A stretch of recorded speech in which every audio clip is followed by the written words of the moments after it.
Okay, friends, good morning. It's a pleasure to be back again to the Indore Study Circle, and I'm very, very happy to see Javier with us and want to thank him for accepting the invitation from the Indore Study Circle to speak before this group. Javier doesn't need any introduction for that matter anywhere in the K Circle, especially in the uh, study circle, Kismuti Study Circle Indore. But I'll briefly introduce him to the audience, especially those who have not heard him before. Uh, Javier was born in Spain, and in his mid teens, he came across the work of J. Krishnamurti and was instantly struck by its wholeness and ring of truth. From 1975 to 78, Javier was a student at Brackwood Park School. Some of you may be knowing that this is the school Krishnamurti founded in 1969 in England. After completing a BA in Humanities and an MA in Spanish language and literature in US, in 1990, Javier returned to Brockwood Park School as a teacher. And there he met up with Krishnamurti's close associate, Dr. David Bohm, and actively engaged with him in the exploration of his dialogue proposal, one of the most creative approaches to self knowledge and transformation in a group setting. Javier spent nearly 2 years as a resident scholar at KFI Vasant Vihar, Chennai. On his return to Spain, he conducted a K inspired inquiry group, translated several Krishnamurti books into Spanish, and became a trustee of the Spanish Foundation. The foundation, which is responsible for disseminating Krishnaji's work in the Spanish-speaking world. He also joined Krishnamurti Link International, an association of former Brockwood school staff members brought together by the German industrialist Frederick Grohe, who passed away last year, a few months ago, who was Krishnamurti's close friend during the last 2 3 years of his life, and a lifelong financial supporter of the Krishnamurti institutions worldwide. Javier was one of the main editors of KLI's magazine, The Link, which served as an international forum for the study of teachings. In 2000, Javier moved to the Netherlands, where he has been residing ever since. He has been collaborating with the Dutch Krishnamurti Committee and continues to be associated with KLI. He edits Frederick's newsletter and is involved in KLI's international network of activities. In 2016, Javier started giving a course offering a comprehensive introduction to K's life and teachings. The idea for this course stemmed from his sense that the teachings are universal in nature and a potential avenue of significant insight and fundamental change. As such, he feels that they deserve the closest study as well as widest dissemination for their veritable education for the mankind. Javier was also a speaker at KFI Chennai last year, a part of CCD, Center for Continuing Dialogue. He is a very sought after speaker, and I really am very, very happy that Javier accepted the invitation of the Krishnamurti Circle Indore, and he is going to talk to us on how to live this life. It's a very interesting theme to talk about. Thank you, Javier. You can begin now. Yeah. Thanks a lot. Thanks a lot. I mean, I feel among old friends who haven't seen each other for a long while. So thanks. Yes, yes. It's really, I'm very happy to be here with all of you and sharing in this inquiry. I think pretty soon we'll need to update my introduction. Oh, Time, okay. time passes, things change. But yeah, I'm no longer living in the Netherlands, for example. I'm now living in Spain. Mr. Crow had passed away, so we'll have to think Okay. about what's going to happen to his newsletter. We just published it, and I hope you got it. I Um, got it. Yeah. yeah, so we will not be publishing anymore in print anyway. So we'll see Okay. if we manage to continue it at least digitally. So that's two small details. Okay. So we're going to talk about, I mean, I was approached just a few days ago or a week ago or something like this, very recently about joining you, and I agreed on the last minute. So this is an inquiry that is very spontaneous. So I hope it will have that quality, though we're going to go through Krishnamurti's work and his approach to life. Indeed, I'm not going to tell anybody how to live. That would be presumptuous and dishonest. So we're not in that business in this group or in the Krishnamurti world or in life as a whole. But it was a question, of course. It's a question that has been with us for a very long time. I think probably since the awakening of consciousness, there was this question because contradictions were immediately perceived. So there was an ask, what does it mean to live? Should one live? As you can see, all the civilizations that have ever been, all the cultures have posed that question and have tried to answer it, right? How should we live? What is the way to live? What's the right way to live? What does living properly in a wholesome way mean? What does it mean? Because humanity has this problem. We don't seem to know how to live. That's a weird thing. A tiger knows how to live. It lives as a tiger. And a joke of a friend of mine is saying, he says to say, people tell me, that to live means to be a lawyer, to be this, to be that. But I look at the cat and said, the cat to live, it only has to be a cat. Why don't I, as a human being, to live, just have to be a human being? You see? Well, not quite. We are a contradictory animal. But we have a question about ourselves, and we carry these questions all throughout our lives. And it has, as I said, every civilization has tried to answer the questions, and they have made prescriptions. They said, we should be this and we should not be that. Here are the 10 commandments, and keep these, and God is on your side. You will be a good human being, and God will put the sign of goodness on you. The question of goodness is what really lies behind the question. What does it mean to live? Not just well, which seems to mean wealth and power, but to be good. What is a good life? What is goodness, really, for us human beings? And of course, goodness means not fragmented, not broken up. So that is the fundamental question. How to live? The answer is live as a good human being. Be good. Everybody has said this also, Yeah. right? Every single culture. My parents said it to me. I bet your parents said it to you. And we say to our children. There it goes, all down the line, from the beginning of time. Be good. And we know we are not good, not entirely. We're good on Monday, but not on Tuesday. So, what is that?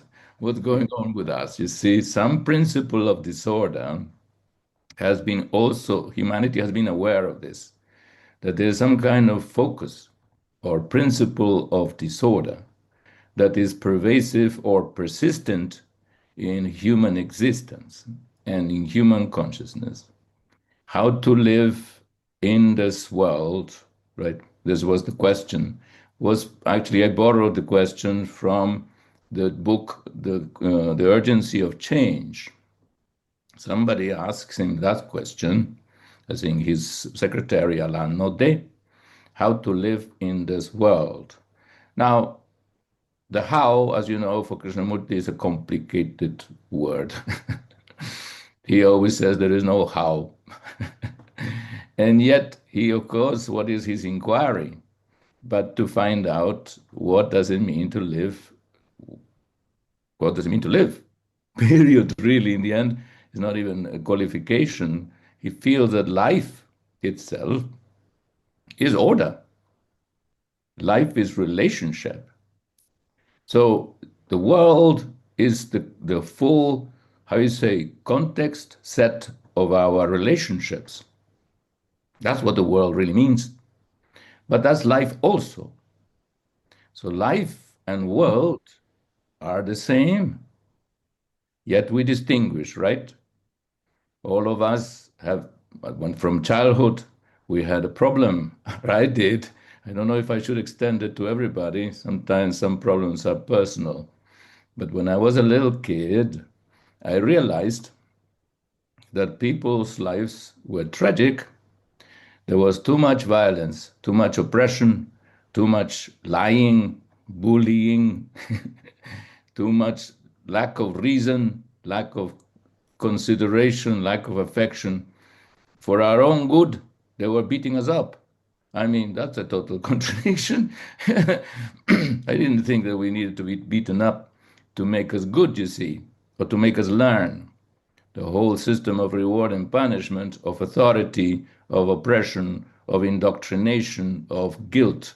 They tried to channel us to goodness through the corridor of the opposites. Think about that. That we had to, we had to we were vicious apparently. We were guilty from birth. This is the Christian world. Huh?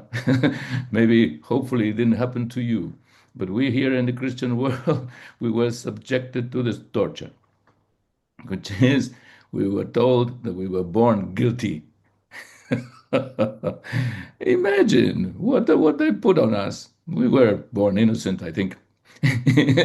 But they blamed us for everything. They said, no, you have a principle of disorder. See, there's the consciousness of the principle of disorder. That society and cultures everywhere, the Judeo-Christian, the Hindu, the Muslim, everyone has pretty much sprang from, right? An awareness of disorder, an awareness of what they call evil.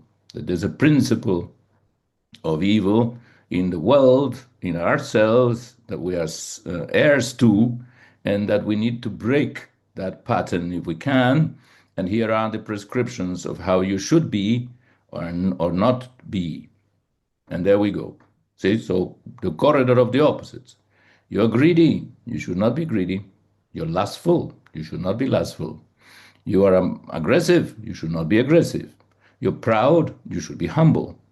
You are lazy, you should be diligent. What else? I don't know.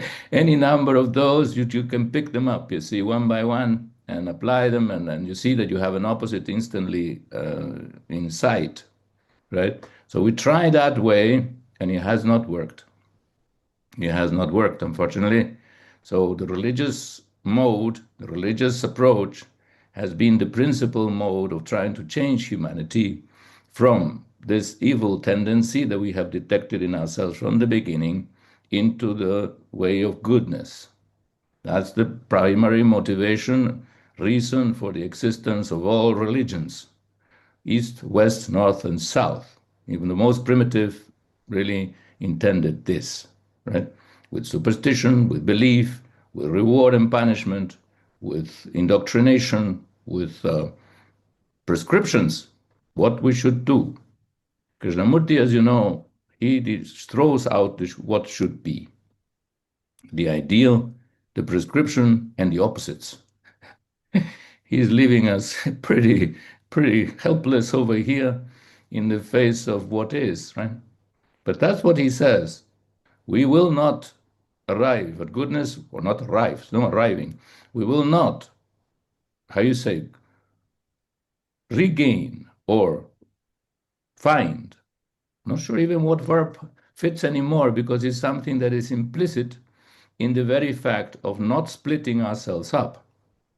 The sickness of humanity, the reason why we don't know how to live, is because we are fragmented, because we are fragmenting just about everything that we touch. This is the fundamental factor of division and conflict, inwardly and outwardly. Krishnamurti's diagnosis in this regard seems to me to be very valid. It is the factor of fragmentation that becomes the breakdown of our inner integrity as well as our outer relationship. When we ask how to live in this world, normally, even in the chapter I borrowed it from, in the urgency of change, the question is mostly addressed at the world. It says, the world, look what it is. Outwardly, it's what it's full of what I was just describing and what I was seeing as a kid, you see, of this aggression, this violence, this imposition, this lack of intelligence and love, you see. That was part of it. We are destroying the world by the way we are. Right? So we look outwardly, you say, well, it's full of violence. Then if you look at the biggest picture, you can see what is going on in the world at this time, at this historic juncture, is really quite, at least in the West, we're in a panic. Because there's these madmen, these mindless people in power, and they have no qualms about violating every single law established international for our security, for our progress, for our well-being, order, ethical behavior. You see, the good old laws are a continuation of the ethical principles of religion in order to bring about right relationship in the world. But you can see that the moment power comes into the picture, they are a law unto themselves, and they do what they want for satisfying their own desires, and the law doesn't mean anything. They are the law.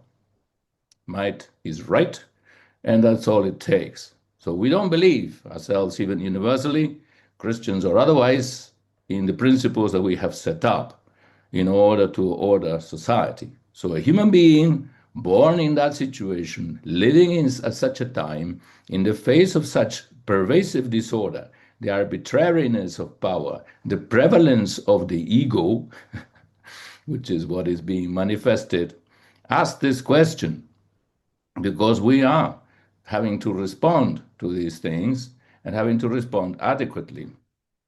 So Kay says at the end, the question regarding the world is valid in as much as that world is the manifestation of what we are. The ego of X or Y is mine as well. Therefore, I have to realize my own inherent connection, sameness, the indivisible nature of self and world. That the world is what it is because consciousness makes it so. And the consciousness makes it so because it is rooted in self-centeredness. So what world do you expect to change if you don't change? That becomes the critical. Krishnamurti really cuts off even that avenue of saying we're going to change society. Yes, all right. We need to change society in order to live properly in the world because of the way they are. When we were growing up here in Spain, we knew we had to change the world because we were living under a dictatorship. And that was a brutal, oppressive, authoritarian way of life, right? It was all dogmatic.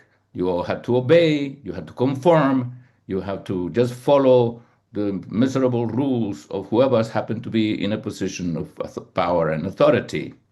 That destroys relationship, destroys intelligence, destroys sensitivity, and certainly love is nowhere to be found. And without those, we don't have a good life. We don't know. It is not a life. It's a torture, right? So if we care, and that's the question, do we care? Then we have to change. We have to change the world, but we have to ourselves be that world. Some famous person apparently said that. Be the world you want to be, right? So that is clear. We are the world is us. There's no separating my aggression from the aggression of countries. There's no separating my authoritarianism or imposition of my opinions on others from the dogmatic stance of the Vatican or whoever it is. There is in humanity one single movement of consciousness which, being fragmented and in contradiction with itself, manifests itself as contradiction and conflict in the world. So that is a beautiful thing. Leaves one apparently initially powerless because one is no longer the avenue of changing out things out there is only a minor detail because the fundamental issue that comes from a focus, that comes from a source, which is in all of us. So if we change the outside, that source will still be operating and it will only recreate that same structure in a different way. As you can see, nowadays, the democracy has a dictatorial tendency, right? That's what we're seeing. That at the end of the day, they seek power, they seek money, they seek all that. Therefore, the same old greedy principle of becoming collectively in this case, but run by individuals who promote, who are at the core of that same drive, is creating the world that we have. And it's a very dangerous world. That surely is not the way to live. Right? That's what I felt as a kid. Human life is tragic. This cannot be the way we were meant to live. You know, everybody sort of attacking everybody, creating conditions of conflict and division out of their own self-interest. So you could say, very simply, and I think that's what Krishnamurti basically says, look, if you want to live well in life and you want a good society, if you want to be good, the fundamental question at the core of it is your self-centeredness. Can you be free from your egotistic self-centeredness? And that becomes the question, right? Because that self-centeredness is very well established. We can condemn it, but you can see that the condemnation is not the issue. We have to understand the whole thing. What is this me that has become the center of our consciousness and which becomes the focus of our attention and our relationships to everything, and is always, of course, looking out for its own profit, pride, profit, and pleasure. Pride, profit, and pleasure. I used to think this is basically the three principles of egocentric activity. Right? I want to be someone, for sure, right? I want to have pleasure, major drive, you see. And profit is a translation of security in our time, right? So it was the bourgeois principles, really, the bourgeois society. You can see there's been no difference between the great dictatorships and kings of the past and the modern bourgeois society. The drive is still the same. So unless we tackle those drives, we will not have a better world, right? So how to live in this world, how to change the world, draws us back. The world is just reflecting what we are inwardly. We can legalize it outwardly, like Krishnamurti says. The world is just a legalized expression of ourselves, right? We just institutionalize violence, institutionalize greed, institutionalize selfishness, institutionalize the wish to be someone or something, and then we call that society. We create a constitution that guarantees those things. We create the law and the police and the army that will enforce it. See, all this is a mirage in a way, right? Krishnamurti, I think sometimes when I look at it, at the world through Krishnamurti's lens, it all looks like a mirage. You see, it's all just, we give it such objectivity, such importance, such vastness. You know, there are such vast amount of money put into this.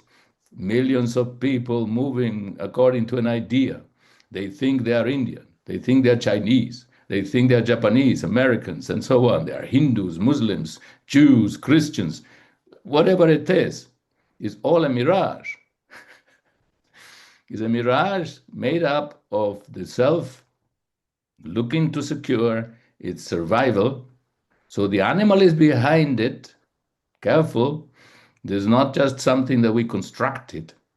It's something that we borrowed, or rather it's a continuation of our animal background. The monkeys live like this, and we're still monkeys.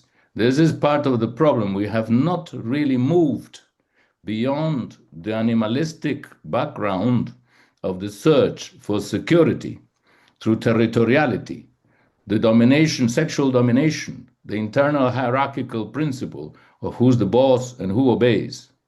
We're still in that mode. See, so it's conditioning. We are conditioned this way, we have not looked at the conditioning, and we do not see that the animal conditioning no longer works for us.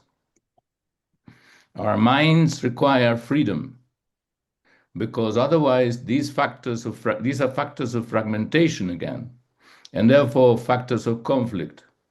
We're now looking at more war. They talk about war like it was, going for a cup of tea, at the end of the day. These people are absolutely mad. It means they have no conscience. They have no awareness of their true responsibility. And that's because everybody pulls, for their own interest. And they're competing for it. And they're building up their armies. What are they financing? Not healthcare.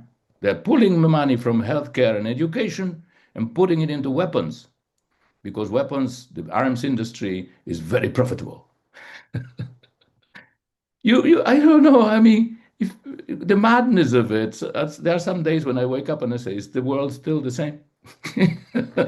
And then you listen to the news and you think it's not the same. It's worse. Just last night, my son sent me a message, a joke, and says, Trump's latest invention. He was joking, and I had not looked at the news, you see, because I was preparing for this presentation. And so he said, and I said, "Oh, did he do that?" He said, "Oh, you haven't looked at the news." They just went and then took Maduro from Venezuela, and he's now on a flight to the US for a holiday. So, I mean, the madness just keeps going, and people talk openly about it. They're proud of it. They have the weapons, they have the means, they can change regimes, they can take the oil, and they can live happily ever after.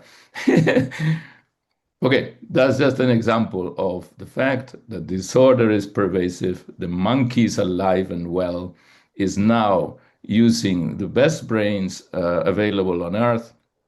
Perhaps maybe dolphins have better brains, and they are living well and rightly according to the fundamental laws.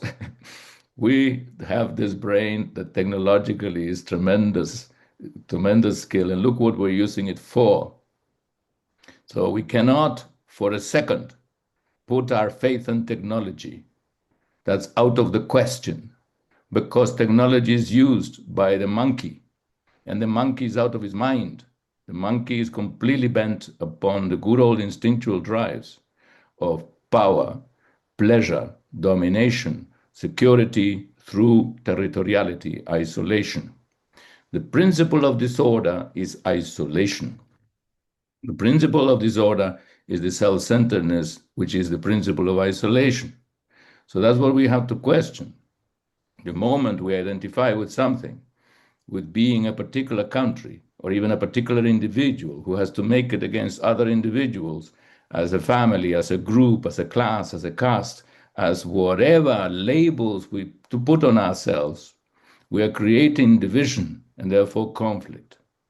Those who think they are the chosen people and they therefore have a right to kill other people for the sake of their reconstructing their historical territoriality are not chosen by God. They're chosen by their own selves, which are identified with the past that tries to reconstruct itself. The past, and therefore time, is the fundamental principle of disorder in humanity. That's what he says. What is our enemy? He says the enemy is time. So what? My watch is my ally. It tells me when to catch the bus. So I shouldn't think that way. But it is this time. Look at it. It's simple, really. It's easy to miss. The fact that the self cannot exist except as an identification with the past. Collectively or individually, the self is the past. But the past by itself is separate from the present, creates a barrier, tries to impose itself, is bent upon recreating the old.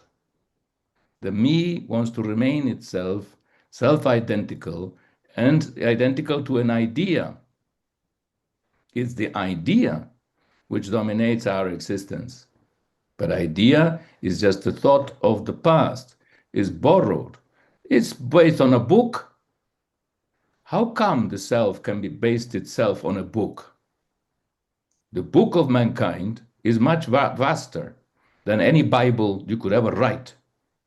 The book of mankind cannot be finally written because it is evolving as life.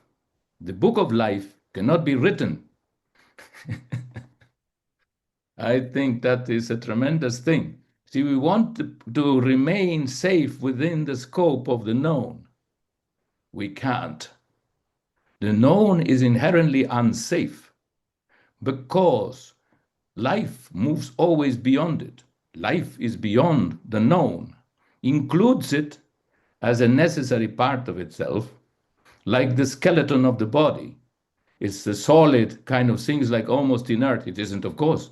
It is moving like everything else, but it has a relative stability. That's what allows the muscles to hold. Otherwise, we will be a blob of, I don't know, jelly.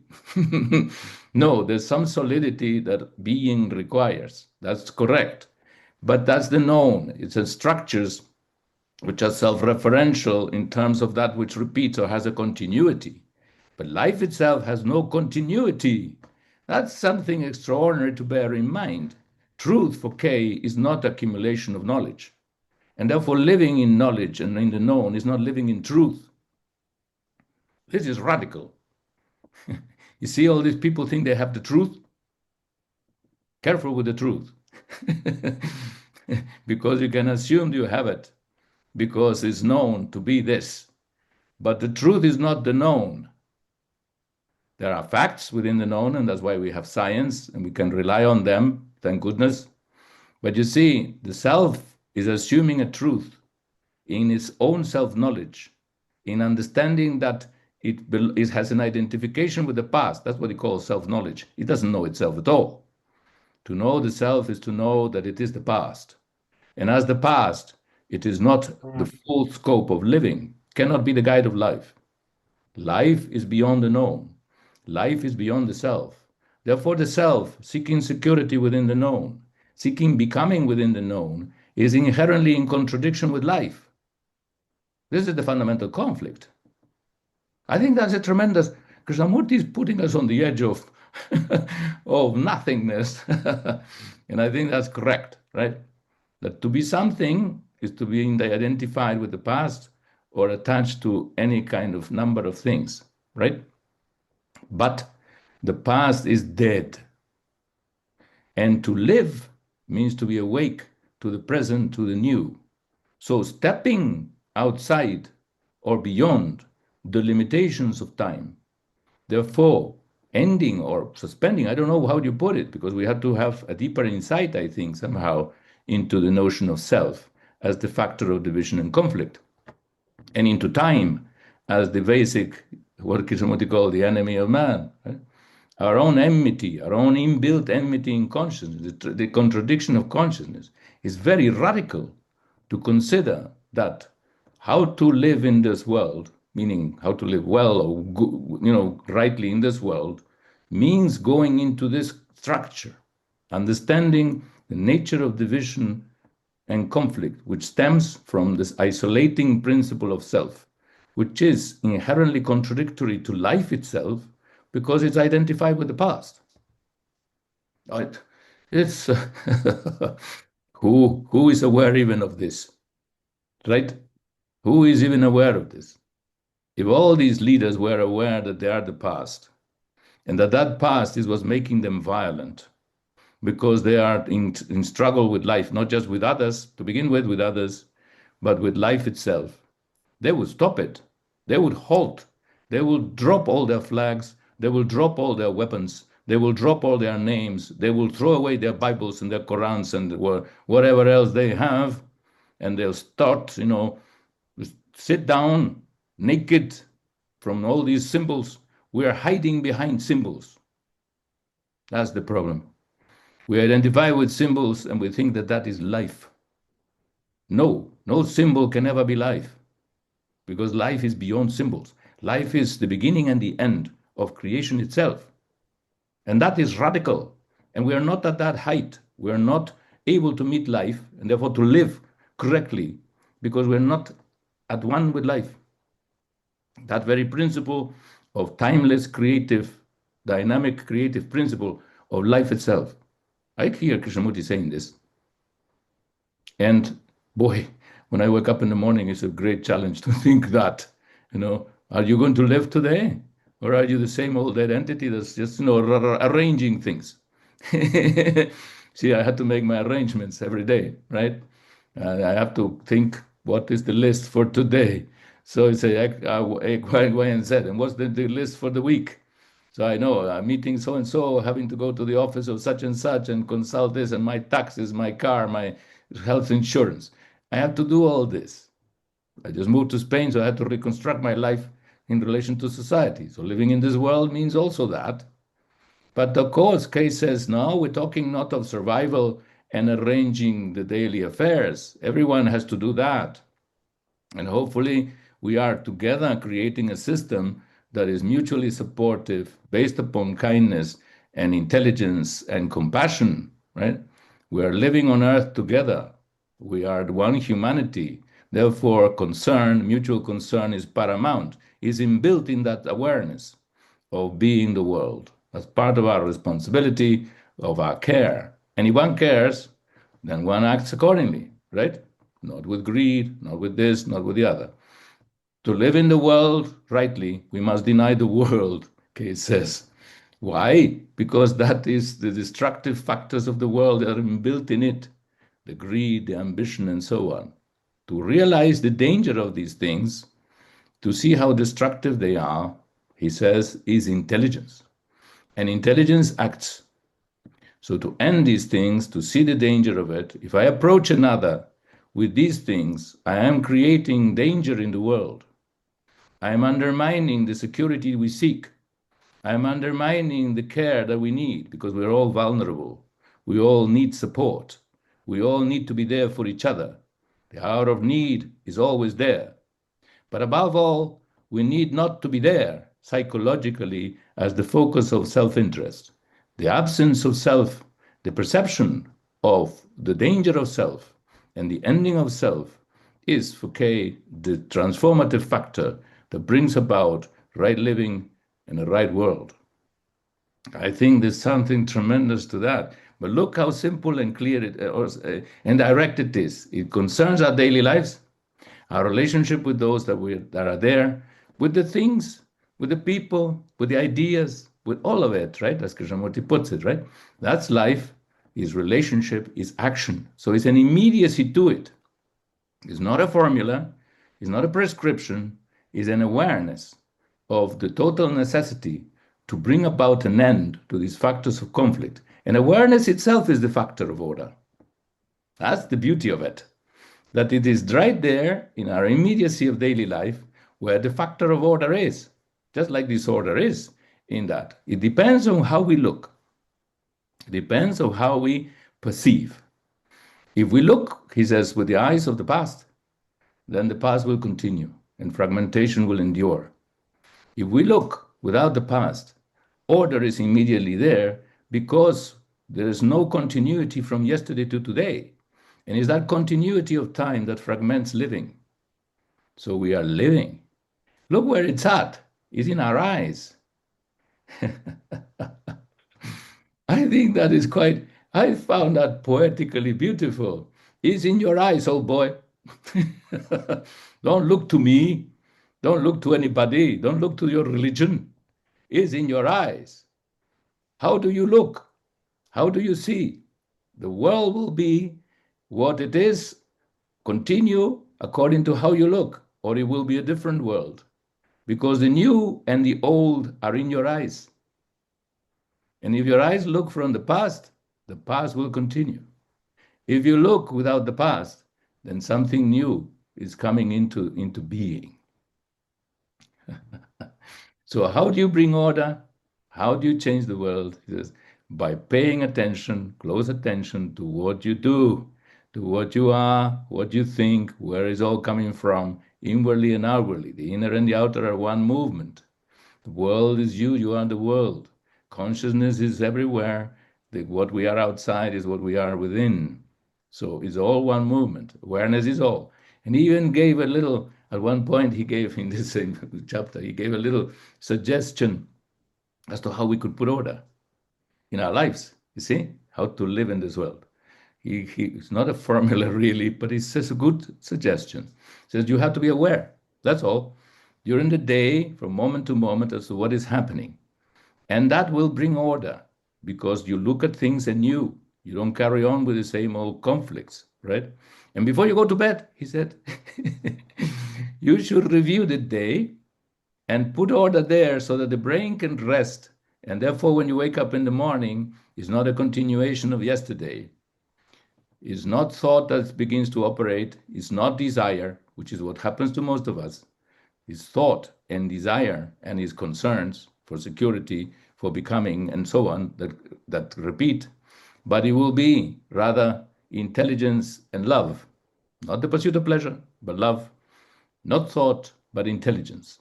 Because we're opening the window of perception without the past. And that is what allows us to have a relationship, direct relationship with life. And that life is itself order, is itself beauty, goodness, and truth. Can we live that way? That's the question he posed to us at kids at Brockwood Park, and we're still on to it. So let's see. Let's discuss it.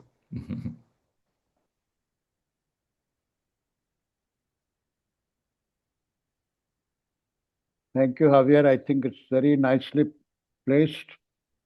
And I think understanding self is the biggest problem that we have because we normally associate self to be our physical being, the me.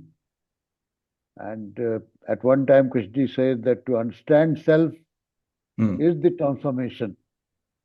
So I think we have a number of hands raised up. I'll start with Shakti ji. Yes, Shakti ji, please unmute yourself and ask your question. Yes. Unmute. Yes. Yeah. Yeah. Please go ahead. I wanted to ask that in one of your last talks here, previous talks, you told that Krishnaji told you something in Brockwood Park when you reached the school, and then told you to be in your room and sit for 2 hours to do that. What was exactly that? How did you introduce this question of meditation to you? Just I wanted to. Thank you, sir. Yeah. Well, actually, that's very relevant, I think, because that is part of this question of order, right? And of self-understanding and transformation. Let me see if I can be brief.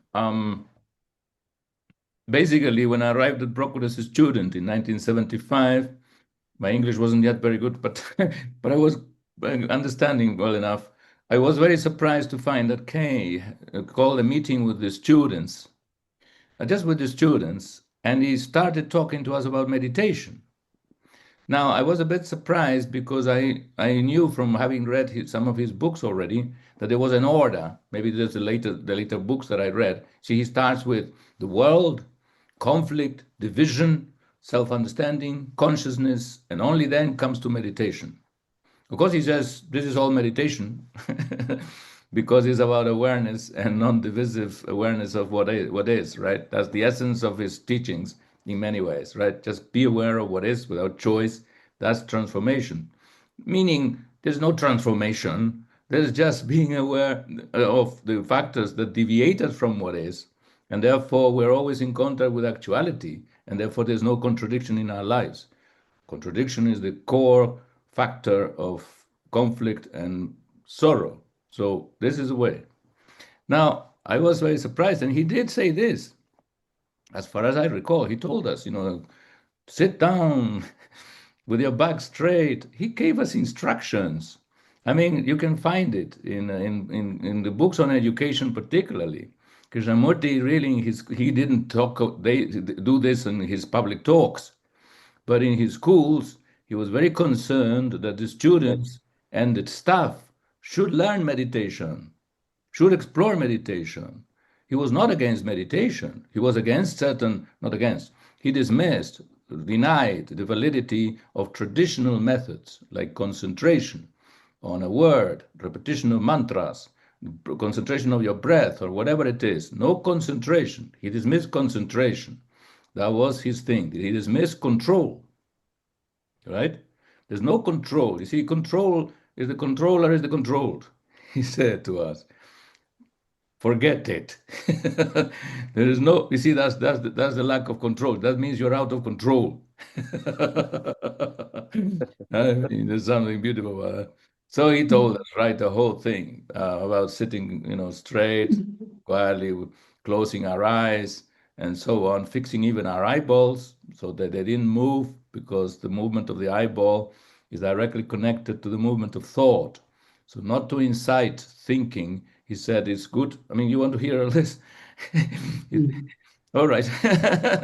Okay, I'll be a bit more detailed then, because I was rushing. I'm sorry, because I don't want to take too much time on one question. But okay, maybe this is irrelevant. And apparently, I mean, for in Indian culture, of course, meditation has had such a central factor. Maybe we should give it some time. Sorry. So, all right. He said, sit quietly. This is the factor. There has to be complete relaxation of the body. So sit. He suggested sitting in the lotus position. We were Westerners. Western body is very rigid. So we had to learn to sit in the lotus position and with the back straight. Very important, because the blood must flow to the brain, he said. Must be well oxygenated, right? So, and then you see whether you can be quiet. Now you find that the body is not quiet. You're itching, your sadness. They said, don't control it. Watch it, right? Just watch. Don't control. That was his thing. No control. When that is quiet, more or less, then you can close your eyes and fix the eyeballs so they don't move.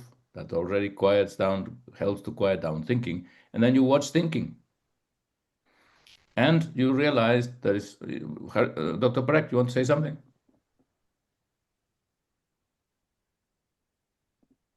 No. Okay. So he said, watch thinking, and you see, of course, there is a complete streaming all the time, right? The thought is a restless being. Consciousness is a restless movement, is the stream of consciousness, and it has a volume. It keeps going. So he said, don't control it. There's no good or bad thought. See, don't judge either. There's no good or bad thought. There's only thought.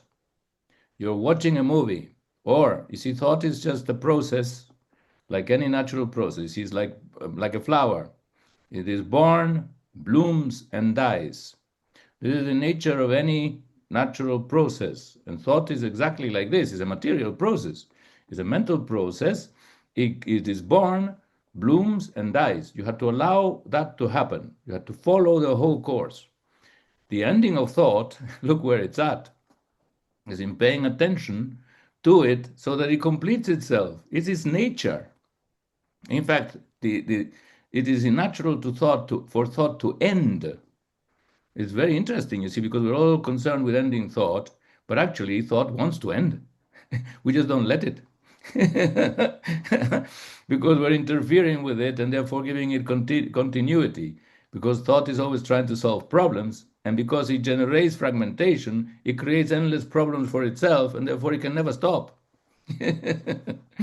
So if we pay attention to thinking, this is the suggestion, it will naturally stop. You see, it ends, then another one rushes over it, and another, until there is no thought.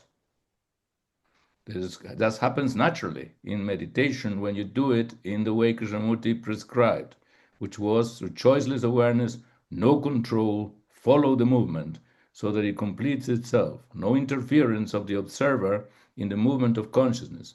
So it's not like you have to stop thought in order to meditate. No, you have to become aware, but in this way, without control, because already you are divided. If you bring the controller, you are dividing perception, and you are preventing the free-flowing movement of thinking, which brings it to an end. So in fact, trying to end thought is a mistake. because it guarantees its continuity. You have to allow it to flow completely and end. That was his suggestion. And then you'll see, he said, what happens, because when thought ends, you have another completely different state. You still have thought. You can't say meditation means the ending of thought. It means that at a certain point, where it means paying attention to thought, a choiceless awareness, without choice, without judgment. That's the beginning. Then, of course, comes to the point in which thought ends, naturally ends. Like we said, when that thought ends is a very magical moment for most of us who live in the field of thought, because there is no division between the inner and the outer. The stream of thought creates the division between the inner and the outer. Talk about living correctly in the world. Right? It fits into our conversation today, because thought turns out to be the very stream of thought, the factor that divides the inner and the outer. Right? So you can see that as long as we live in the stream of thinking, this duality will persist. That's why meditation is very important, to find out what's the stream of thought, what it is doing, and what does it mean to live when the stream of thought, what is life when the stream of thought ends? The stream of thought needs to end for life in its fullness to be, you see, because it's creating the division, inner and outer. The self in this as the stream of thought is that division. This you discover by doing this. That there's a moment when indeed, you see, that stream stops. It's like it dries up. You say, oh, I want to cross to the other bank of the river. No, the other bank is created by the river. The river needs to dry up. And you cannot dam it. You see, that's the thing. You cannot dam it. We're all trying to dam it, right? Put a wall and then don't run. No, the stream will get over the wall and break all the walls. The very dam is the stream. So the one end. But when that ends, then there is no other shore or this shore, because the division between the inner and the outer has ended. That's pure joy. Kay says there are depths to it even then. Kay wasn't stopping there. Kay was a great, what do you call him, a cosmonaut.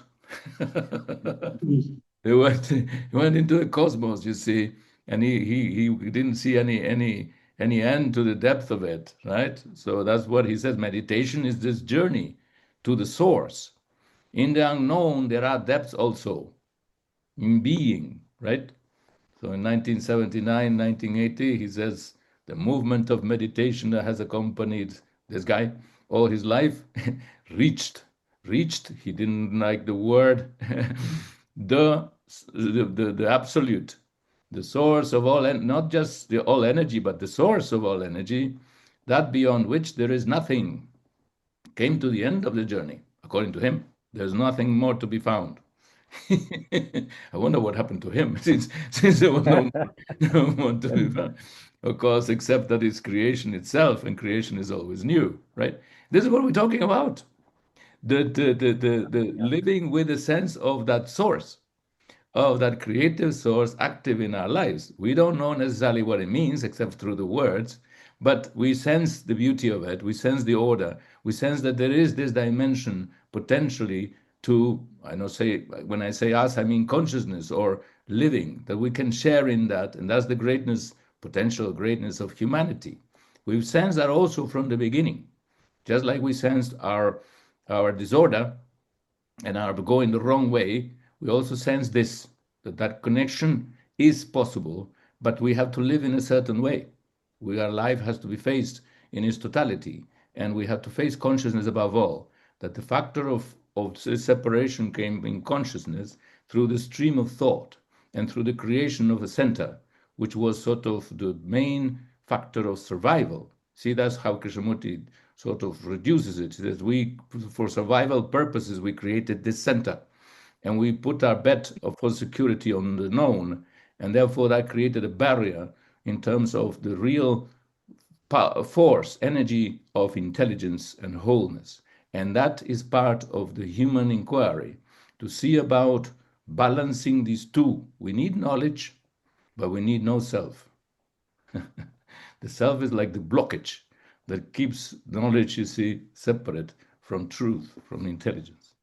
So that was the context in which all that came in. And I recommend, if you want a recommendation, to try that out. To try that out.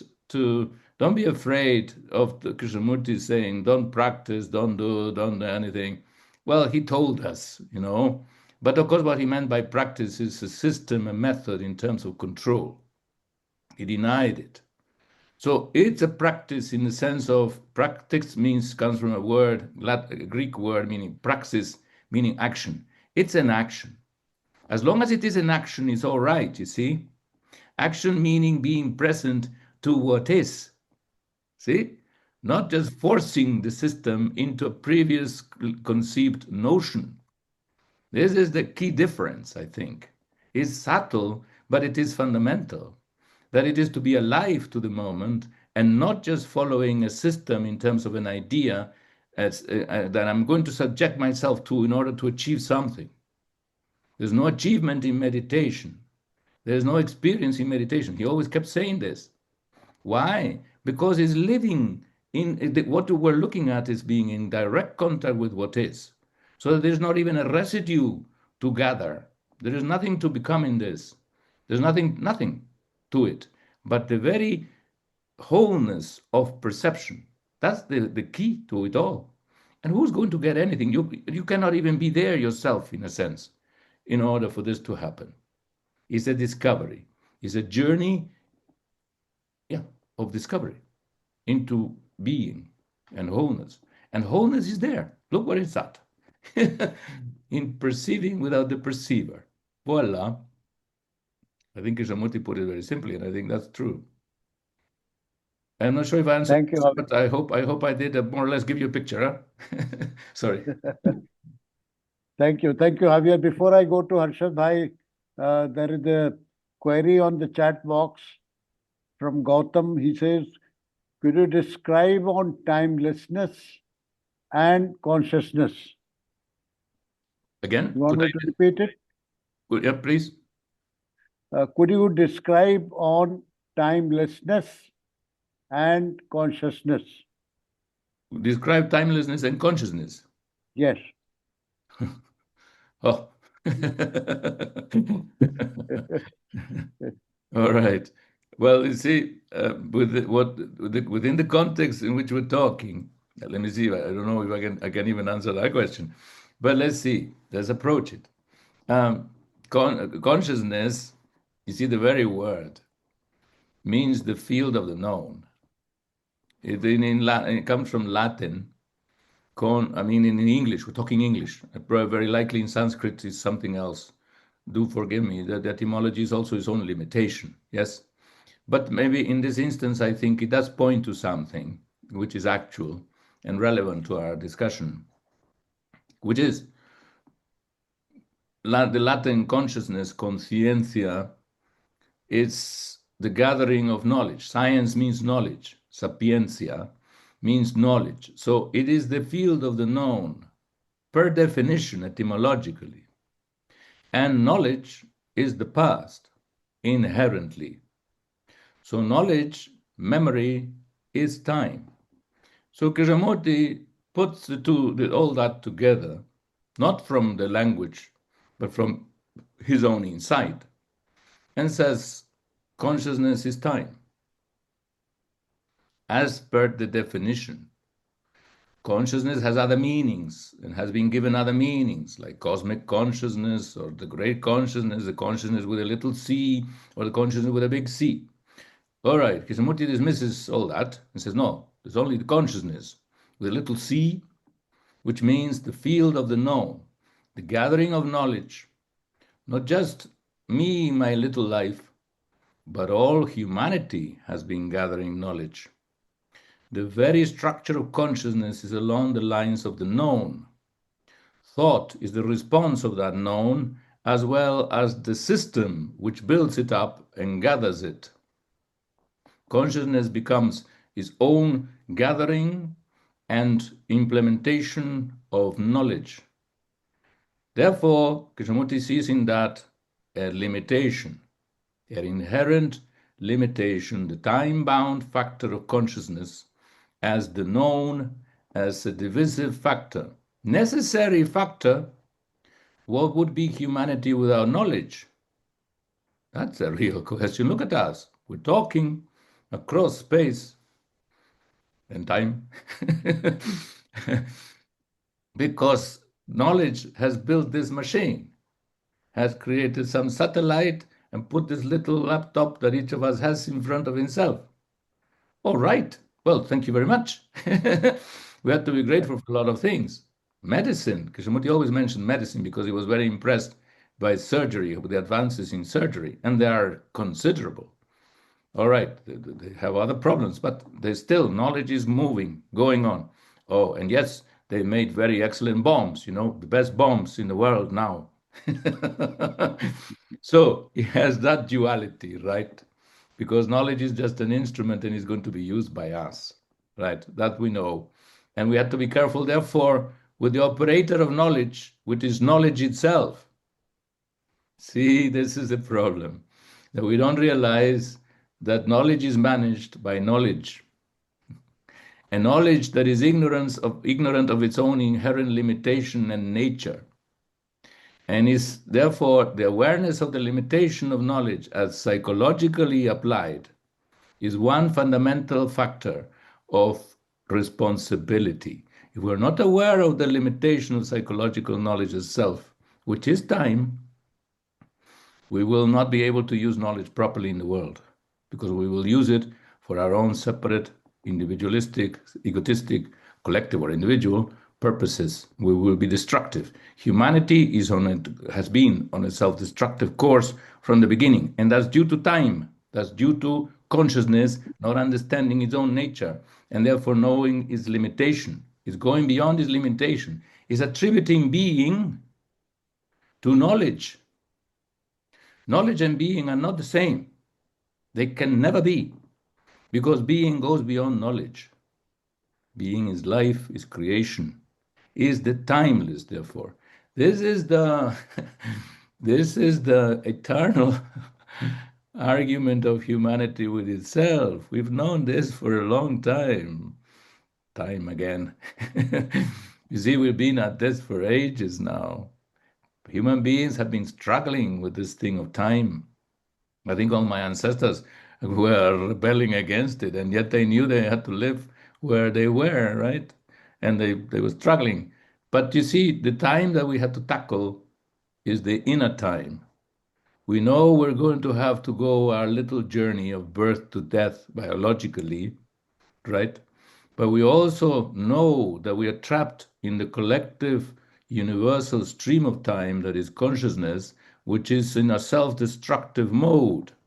The awareness of that, which was part of my awareness even as a little kid, of the tragic mode of existence of humanity, that was part of it, I didn't see the vaster implications, has to do with this. As long as we based our life on time, we're separating ourselves from being. And as we separate ourselves from being, we break down relationship and we create conflict and we maintain a self-destructive path. This is where humanity is on. This is what it has been in a long time, and now we have the means to finally achieve it.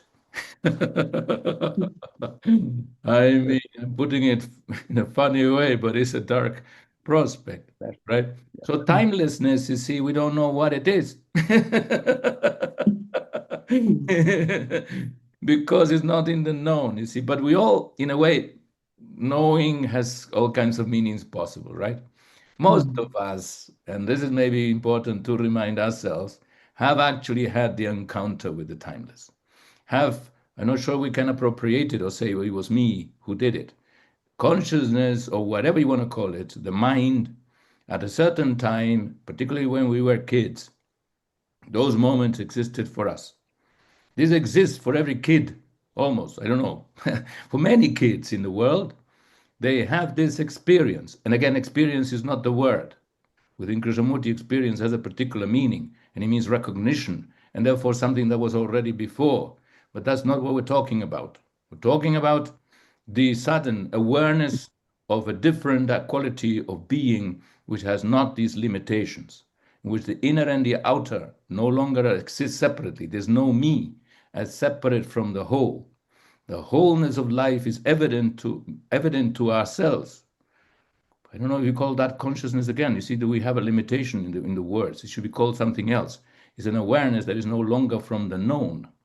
The known may gather it, may name it, but he knows it's not that.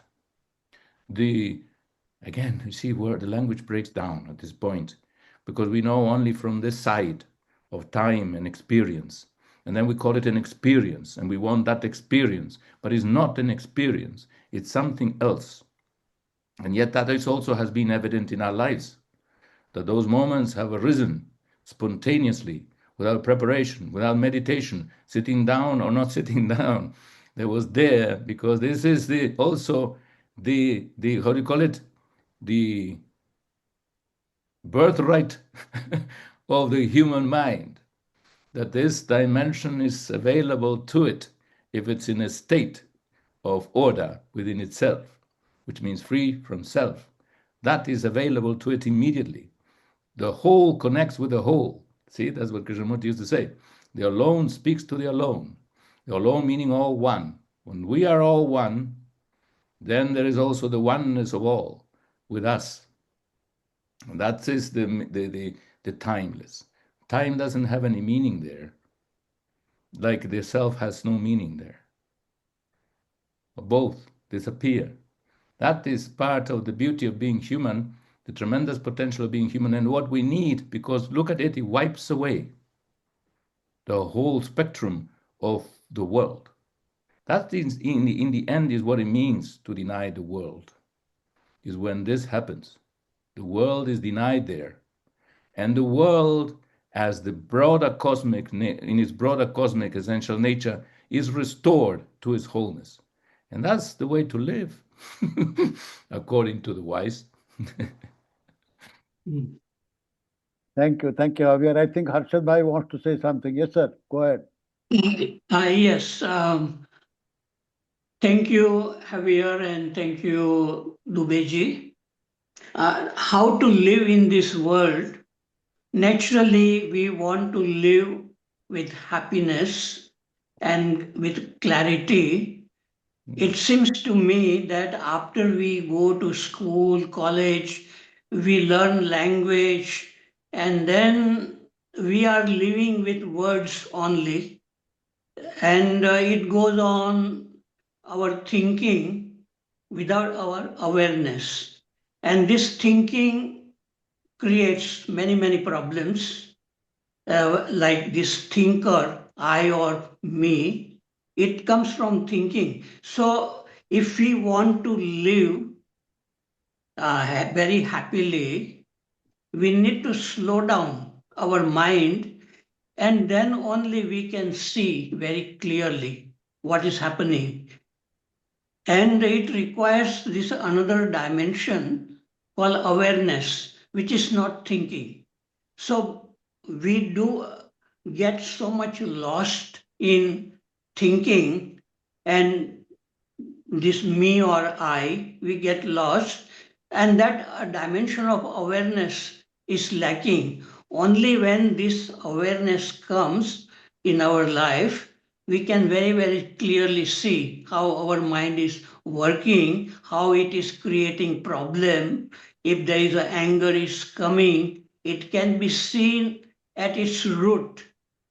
And that is lacking. That is why the whole world is so much in disorder, and people are fighting also within themselves and with other human beings. So the basic requirement, if we want to live happily, we need to slow down. And that is what this meditation is, slowing down to see clearly how the thoughts are going. So that is lacking, this awakening of awareness or intelligence. And when that comes, then this thinking doesn't become a problem. It is this time is not an enemy when there is an awakening of intelligence. Otherwise, thinking, time, it becomes an enemy, and we are not able to know really what love and beauty is, because our mind is just living in thinking mechanically, using too many words, explanation, knowledge. All that doesn't help, I feel. So need to slow down. Of course, there is a analogy or a metaphor in traditional religion. It says the thorn of ignorance can be removed by the thorn of knowledge, and then the thorn of knowledge also has to be thrown out. So knowledge can become a burden. So one needs really quieting down and seeing, and then everything we see, it looks very beautiful, very fresh, very new. And so our problem is that we are getting too much lost in words, explanations, intellect. So the intelligence is something different. Intellect, it creates more problems, I would. So how to live in this world is to slow down and to have a different dimension coming in our life, awareness or intelligence, which can see how problems are being created as at their root. Okay, thank you. Yeah. Thank you, Harshad bhai. Thank you. Thank you. Prasad Garu, please unmute yourself. Please unmute.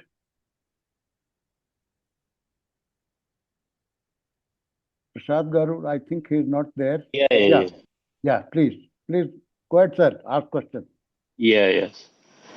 So I just want to add a small point, sir. Like the very how to live is the problem of conflict. I'm feeling because the how to live when it is a knowledge, it is the root of conflict. I felt like that. This is just I want to add to whatever has been said. Okay, this is a comment. Javier, would you like to? It's a comment, sorry. Well, knowledge psychologically is the root of conflict. Knowledge per se is not necessarily the root of anything, because it's just a reflection of, in principle, you see, knowledge. That's why did the world put such an emphasis on knowledge? You can see that this is what we are. We are in the cognitive age now, the so-called cognitive revolution. Let's not the word deceive us. Cognitive, it means knowledge. We're in the age of knowledge, but we've always been in the age of knowledge. It's not new. It's just another phase of the development of knowledge. Why? Because it was supposedly, at least since the scientific revolution or in the West, the way of establishing facts that could be relied on for coherent, sustained action. That's why we have science. It says, this thing falls because there is gravity. And this is the formula, and you can test it. And you test it, it works here, then over there it needs to be changed. That's the way of science. So science has been a nucleus of our endeavor, because knowledge has been important in terms of establishing facts. Humanity wasn't born, apparently, with the capacity to perceive what is. Maybe it was, but it somehow, we didn't know the reasons of things, so superstition came, you see. Humans were sacrificed to the gods in order to ensure the rains. That was a mistake.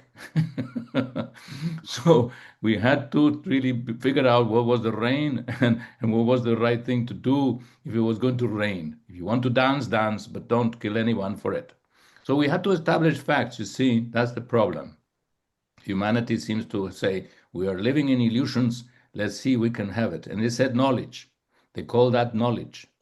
So that's what we have done, and we have done to a great extent. But we don't have the same quality of factual understanding of our own psychology. The psyche is living in an illusion. This is what Kay says. You see, all right, you have facts there, and while here in the mind, you have illusion. And unfortunately, the inner invariably, Well, it controls, the psyche controls the outer, controls knowledge. I put it this way: psyche controls techne. See, psyche dominates, is what drives technology. As long as an illusion is driving a fact, that fact is at the service of an illusion, and you can expect disaster. So knowledge itself as fact is not the factor of conflict. Is this knowledge, which is illusory as to what we are, because it is the past, that's why it's knowledge, see, and we don't see it as knowledge. We think it's me, and that the me is alive, but the me is dead. That's a problem. We don't realize this. It is the past. The moment the me establishes itself is actually as an identification and function of the past.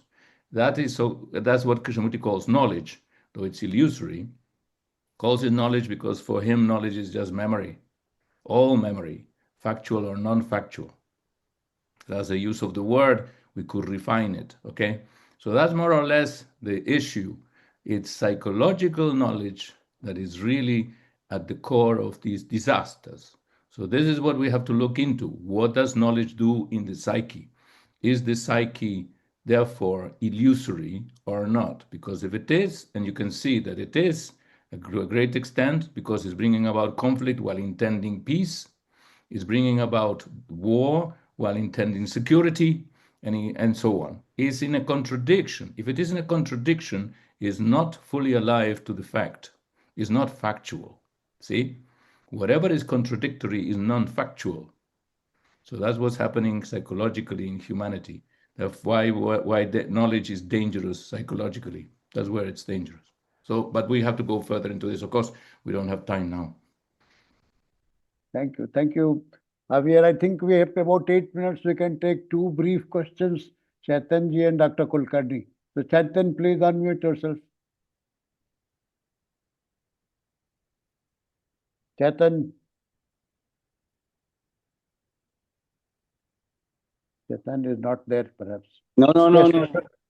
Can you hear me? Yes, we can. Yes. Yeah, it was difficult for me to unmute myself. Okay. I have just one question, but a question that points to something, a very troubling question that I have been living with. Javier, thanks for your talk. You said, while talking about consciousness, you said it is the field of the known, which means consciousness, which is a stream of thoughts, thinking, emotions, and the whole thing is a field of time. It's a field of the known. We also talk about choiceless awareness. I mean, Kay talks about it. You just mentioned it. Now, in that choiceless awareness, you pointed to the possibility of watching that thought exists, that it is possible to see that thinker is a creation of thought. And you also talked about the possibility of watching the process of thinking, which reveals the relationship between the thinker and the thought. So thought, thinker, and the process of thinking that connects the two, it's possible to watch all three of them, right? The observer, observed, and the observation, the process of observation. And then you talk about, and I mean, Krishnji also talks about the possibility of discovering choiceless awareness. Now, if the whole consciousness is the field of the known, or the field of the thought, where does it exist? Are you positing something which is external to consciousness, which is not part of the consciousness? Because you yourself have described consciousness as a field of the known. Now, something which is I'm just assuming that the choiceless awareness is also from that field of the known. Now, something which is from the field of the known itself, how can it operate on and bring to an end thought, thinking, and the thinker, which are also the field of the known? Right? That's one question. And are you not positing something which is not part of the consciousness? And therefore, when it watches consciousness, as we know it, it comes to an end. So what is the nature of this choiceless awareness? What is the nature? Is it part of the consciousness? Are you saying that there is more to consciousness than just time? That there is some intelligence in it which can be awakened, cultivated, and therefore it can watch choicelessly? Because thought cannot watch choicelessly, as far as I can understand. So where do you, place? What is the location of in this consciousness of choiceless awareness? I mean, there are other traditional philosophies and so on that they have very clearly said that choiceless awareness is your true nature and so on. But we are just sticking to what Kay said and your explanation and your description of it. Now, can you throw some light, or if there's time permits? I think we have just 4 minutes. So yeah, 4 minutes will be enough. Just 1 minute will be enough. The truth takes no time. So I wish I knew the answer to your question. This is a matter of experimentation to begin with. You will have to face the movement of thinking. And to actually come in contact with it is a matter of contact. And therefore, what we're talking about is seeing what stands in the way of contact. And what thought does, it splits itself into two. We see that even. To watch the way we watch is at the heart of this whole question for me. That we are not aware how we watch, from where. We're not aware of the presence of time in our eyes. What we said before, it's all in the eyes. That's also metaphorically. It's literally and metaphorically so. It's the way we look. If we look with time, then what we are aware of is time. What we are aware of is confined, filtered, determined by that projection of time. We will see what we recognize. So knowledge is the factor, key factor. There may be something new, some other factors, but fundamentally the core factor of our perception is knowledge, is the known, is the previous experience that has been gathered as the way to look at the world, the knowledge of the world. We look with knowledge. Even naming things, like Kay pointed out, is part of that recognition. So the known looks with itself at whatever it is and says, that's a banyan tree. So that banyan tree goes into the past, and we lost sight of the actual tree. Knowledge just repeats, confirms itself, feels sure and reassures itself in its knowledge of actuality and moves on. That's the way we move through life. This is my wife. The moment I say this, I move through her, as it were, past her. I don't pay attention how she's doing today, what is she even wearing, how she's feeling, what's she looking, why is she sad, is she not sad? That is my wife. Boom, moved. And the same with myself in the mirror.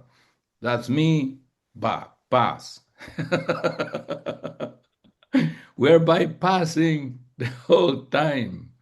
So awareness is the beginning and the end of the whole story. To be aware of the way we look. That's difficult, you see, because the very looking says, I'm seeing. We don't see that we don't see. To see that we don't see is the beginning of the whole story. Do we see that we don't see? Then that awakens our intelligence, awakens our awareness. And indeed, you see, the question then is there another factor? That very awareness is not within the known. You see? That's true. I feel, you see, awareness of choiceless awareness only means that you don't bring this usual standard sensor to bear on what you're looking at. The knowledge is still going on. See, this is beautiful. I mean, you raised an interesting question. We don't have time, unfortunately, to go into the subtleties. You are on to something very subtle there. I say, go on, carry on, but especially just look at how you look, and how this knowledge is making us bypass existence, bypass actuality, miss each other and ourselves in the process of living. We're living in abstractions. That's the problem. And therefore not in touch, not in contact. What love can there be? What intelligence? What compassion? What change? Doesn't change anything because the whole thing keeps moving according to its own mechanical function of the past. And the past is everywhere. Everybody is the past. And that's why we pass each other like ships in the night. Okay, I'm not answering your question because there's subtle, not answering fully, but just this much maybe is important. One, experiment with it. Be aware of how you're aware, or that of whether you are aware. Be aware that you're not aware. Beginning, number one. Number two, indeed, awareness implies the unknown because it is the non-operation of the known. It's a negative thing. You see? We're not even talking about the unknown, but the non-operation of the known. Like Kay said, the now is the silence of yesterday. Can there be that silence in the observation, the silence of yesterday in the observation? That's what changes everything because then the fragmentation is over. Even the fragmentation of separating the self from its projections. The self is divided from itself. You see, everything is division within this field. But the beginning of non-division is to begin to see how this projection and division of self, the observer and the observed, is false. That's the next step. Because what we see is what we project. And that's why we don't see. Pay attention to that. The unknown comes in there, in the suspension. First, the suspension of the known as the factor of perception. It's not even the unknown yet. It's just the suspension of the known. Therefore, you're looking with new eyes. This is all we're talking about. Can we look with new eyes? The eyes that are not filled with yesterday. And can we look at yesterday also in the same way? That's the little trick, right? You have to look at yesterday in the same way, without yesterday. And Kay says, Thank you. that's the way of freedom. All right, we'll leave it there. I'm sorry, can't answer that more extensively. Go on, explore. It's a beautiful question you have there and a very subtle one. Thank you, Javier. I'm sorry, Dr. Kulkarni, we don't have time now.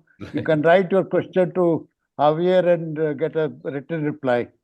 Thank you all. Thank you, Javier, once again. It was very stimulating and very, very nice. Thank you so much. Thanks a lot. Thanks a lot. It's good to be with all of you. All the very best for this year ahead. Thank you. Bye. Bye. Bye. Bye. Thank you, Dubey. Thank you, Dubeyji, for Thank you. doing a favor to us. And I hope Javier will come back again to clear it.